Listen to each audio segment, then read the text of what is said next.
Cyber দুনিয়ায় জুয়া খেলা, সাবধান, এখন থেকে এর পরিণতি হতে পারে 2 বছরের জেল এবং কোটি টাকার জরিমানা। শুনতে অবাক লাগলেও এটাই সত্য।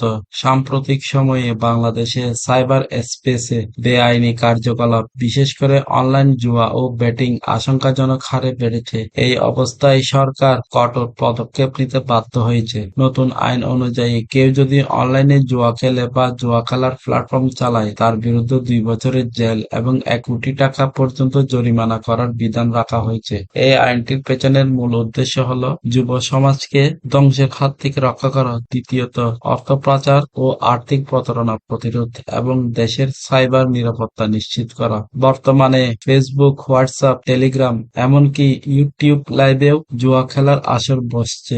এই অনলাইন প্ল্যাটফর্মগুলো ব্যবহার করে অপরাধীরা সাধারণ মানুষকে ফাঁদে ফেলছে। তাই সরকার এখন প্রযুক্তিগত নজরদারি আরো বাড়াচ্ছে এবং সাইবার অপরাধ দমনে সিআইডি ও ডিজিটাল সিকিউরিটি এজেন্সি কাজ করছে। আপনি বা আপনার পরিচিত কেউ যদি এই ধরনের অনলাইন অ্যাক্টিভিটিতে যুক্ত থাকেন, এখনই সাবধান হন। কারণ সাইবার জুয়া এখন শুধুমাত্র সামাজিক অপরাধ নয়, এটা শাস্তিযোগ্য অপরাধ। আমাদের ভিডিওটি ভালো লাগলে লাইক দিন, সাবস্ক্রাইব করুন এবং শেয়ার করুন, যাতে সবাই সচেতন হতে পারে। আমাদের সঙ্গে থাকার জন্য গ্লোবাল বাংলা নিউজ চ্যানেলের পক্ষ থেকে আপনাদেরকে অসংখ্য ধন্যবাদ।